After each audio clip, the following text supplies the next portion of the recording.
A paz do Senhor, meus irmãos e minhas irmãs. Seja muito bem-vindo a este canal. Antes de começarmos, eu te peço algo simples, mas muito importante.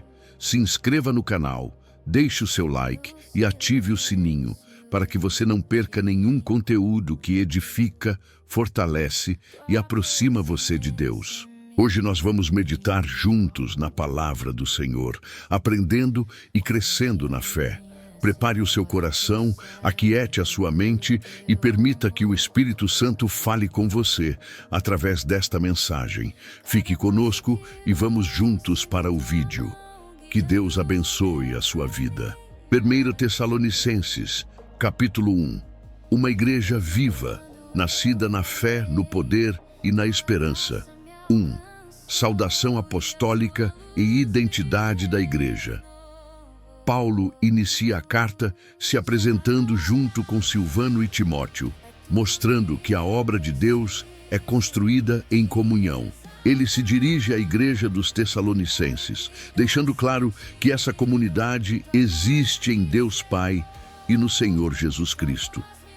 Logo no início, aprendemos que a igreja verdadeira não é definida por localização geográfica, mas por relacionamento espiritual.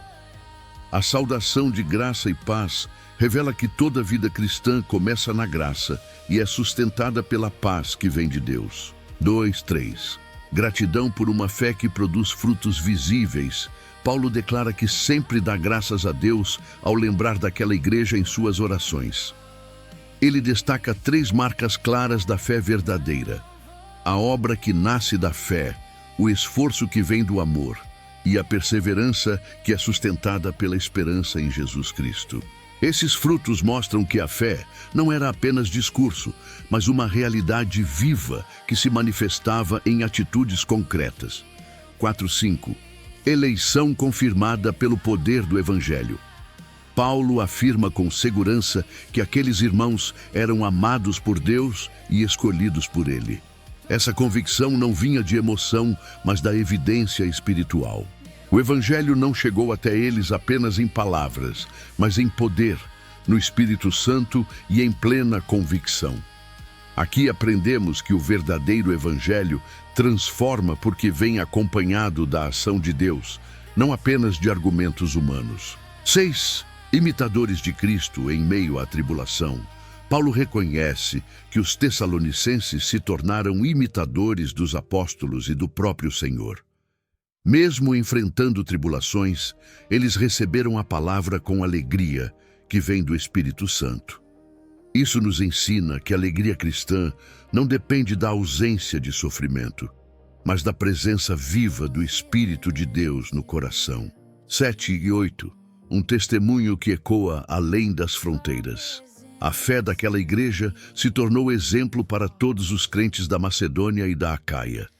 Paulo afirma que a palavra do Senhor soou a partir deles, espalhando-se por muitos lugares. A fé deles não precisava de propaganda, porque a própria transformação de vida anunciava o poder de Deus. Quando Deus muda um coração, o testemunho fala mais alto que qualquer discurso. 9:10. Conversão genuína e esperança viva. Paulo relata como todos comentavam a conversão dos tessalonicenses. Eles deixaram os ídolos para servir ao Deus vivo e verdadeiro. Essa mudança revela arrependimento real. Não foi apenas uma troca de crenças, mas uma mudança de senhorio. Eles passaram a viver aguardando dos céus o Filho de Deus, Jesus, que foi ressuscitado dentre os mortos e que livra da ira futura. A fé deles estava firmada não apenas no presente, mas na esperança da volta de Cristo. 1 Tessalonicenses, capítulo 2. O ministério verdadeiro, o amor pastoral e a palavra que transforma. 1:2. O Evangelho anunciado com coragem em meio à oposição. Paulo lembra aos tessalonicenses que a visita deles não foi vazia nem inútil. Antes de chegar até eles, os apóstolos haviam sofrido perseguições e humilhações em Filipos. Mesmo assim, não recuaram. Com ousadia que vinha de Deus, anunciaram o Evangelho em meio à grande oposição, Isso revela que o verdadeiro ministério não é sustentado por conforto, mas por convicção espiritual. Quando Deus envia, Ele também fortalece para enfrentar resistências. 3.4. A pureza da motivação no ministério Paulo deixa claro que a mensagem anunciada não nasceu de erro, nem de intenções impuras, nem de engano. Eles falavam não para agradar pessoas, mas para agradar a Deus, que prova os corações. Aqui aprendemos que o centro do ministério verdadeiro é a fidelidade a Deus, não a aprovação humana. Onde a motivação é correta, Deus confirma a obra. 5.6. Sem bajulação, ganância ou busca por glória humana. Paulo afirma que nunca usaram palavras de bajulação, nem tiveram intenções gananciosas. Deus é testemunha disso. Eles também não buscaram glória humana, nem dos Tessalonicenses, nem de qualquer outra pessoa. Mesmo tendo autoridade como apóstolos, esse trecho nos ensina que liderança espiritual não é domínio, mas serviço. 7.8. Amor pastoral. Como mãe que cuida dos filhos, Paulo usa uma imagem profunda ao descrever o relacionamento com a igreja. Ele diz que foram como uma mãe que acaricia e cuida de seus filhos. O amor era tão grande que não estavam dispostos apenas a compartilhar o evangelho, mas a própria vida. O verdadeiro discipulado envolve entrega, proximidade e cuidado genuíno. 9. Trabalho honesto e exemplo de dedicação. Paulo lembra que trabalhou dia e noite para não ser pesado a ninguém, enquanto anunciava o evangelho. Isso mostra que o ministério não se apoia em exploração, mas em exemplo. A vida do mensageiro confirma a mensagem que ele anuncia. 10.12. Vida santa, justa e irrepreensível. Paulo chama os próprios Tessalonicenses como testemunhas de como os apóstolos viveram entre eles de forma santa, justa e irrepreensível. Ele compara o cuidado pastoral ao de um pai que exorta, consola e encoraja seus filhos a viverem de modo digno de Deus. Aqui aprendemos que a fé não é apenas ensinada com palavras, mas com uma vida coerente. O 13. A palavra recebida como palavra de Deus. Paulo agradece a Deus porque os Tessalonicenses receberam a mensagem não como palavra humana, mas como palavra de Deus. Essa palavra não ficou apenas nos ouvidos, mas operou eficazmente na vida dos que creram. Quando a palavra é recebida com fé, ela produz transformação real. 14.16. Sofrimento por causa do Evangelho.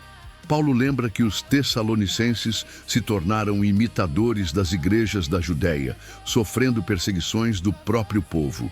Ele aponta que a rejeição ao Evangelho não é nova.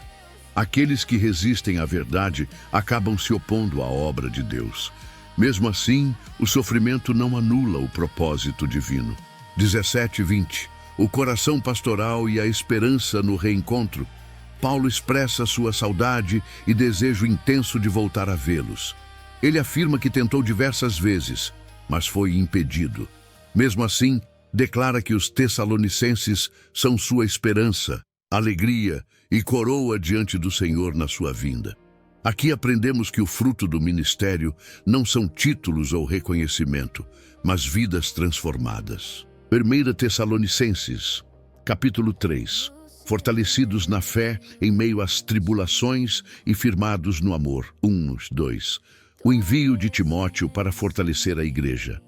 Paulo revela que, não suportando mais a distância e a preocupação com a igreja, decidiu permanecer sozinho em Atenas para enviar Timóteo até Tessalônica. Isso mostra o coração pastoral de Paulo. Ele não prioriza conforto pessoal, mas o fortalecimento espiritual dos irmãos. Timóteo é descrito como irmão e cooperador de Deus no Evangelho, enviado com uma missão clara: fortalecer, encorajar e confirmar a fé da igreja. 3. A fé que não se abala diante das tribulações. Paulo explica que o objetivo desse cuidado era impedir que os irmãos se abalassem pelas aflições. Ele lembra que o sofrimento não é um acidente na vida cristã, mas algo esperado. Aqui aprendemos que a fé madura não é aquela que ignora as lutas, mas a que permanece firme apesar delas, entendendo que as tribulações não anulam o amor de Deus. 4. Advertência cumprida. As lutas fazem parte do caminho. Paulo recorda que já havia alertado os tessalonicenses de que enfrentariam dificuldades. Agora, ele confirma que tudo aconteceu como foi dito. Isso fortalece a fé, pois mostra que Deus não foi pego de surpresa. As lutas não são sinal de abandono, mas parte do processo de amadurecimento espiritual. 5. O cuidado pastoral e o temor pelo ataque do tentador Paulo confessa sua preocupação. Temia que o tentador tivesse colocado os irmãos à prova, tornando o trabalho em vão. Esse versículo revela uma verdade espiritual profunda. Existe oposição espiritual real contra a fé, mas também revela que Paulo confiava que Deus sustentaria aqueles que estavam firmados na palavra. 6. Boas notícias. Fé e amor permanecem firmes. Timóteo retorna trazendo boas notícias. A fé e o amor dos tessalonicenses permaneciam firmes. Eles guardavam boas lembranças dos apóstolos e desejavam revê-los. Aqui, vemos que o cuidado espiritual gera frutos duradouros. A fé que é acompanhada de amor é sinal de maturidade cristã. 7 e 8. Consolo e alegria no meio das dificuldades, Paulo declara que em meio a todas as suas angústias e tribulações, foi consolado pela fé da igreja. Ele afirma algo poderoso. Agora vivemos, se vocês permanecem firmes no Senhor. Isso mostra que a alegria do ministério verdadeiro está em ver vidas permanecendo fiéis a Deus. 9 e 10. Gratidão e intercessão constante. Paulo reconhece que nenhuma palavra é suficiente para expressar a gratidão a Deus pela alegria que sentia por causa deles. Ele revela que orava intensamente, dia e noite, pedindo a oportunidade de vê-los novamente e suprir o que ainda faltava à fé deles. Isso mostra que a maturidade cristã é um processo contínuo. 11. O desejo de reencontro guiado por Deus. Paulo ora para que o próprio Deus prepare o caminho para que ele volte até os tessalonicenses. Aqui aprendemos que até os planos ministeriais devem ser submetidos à direção divina. Nem tudo depende apenas da vontade humana. 12. Crescimento no amor. Paulo ora para que o Senhor faça crescer e transbordar o amor dos tessalonicenses uns para com os outros e para com todos. O amor é apresentado como sinal visível da obra de Deus no coração. Quanto mais maduros na fé, mais profundos no amor. 13. Corações fortalecidos na esperança da vinda de Cristo.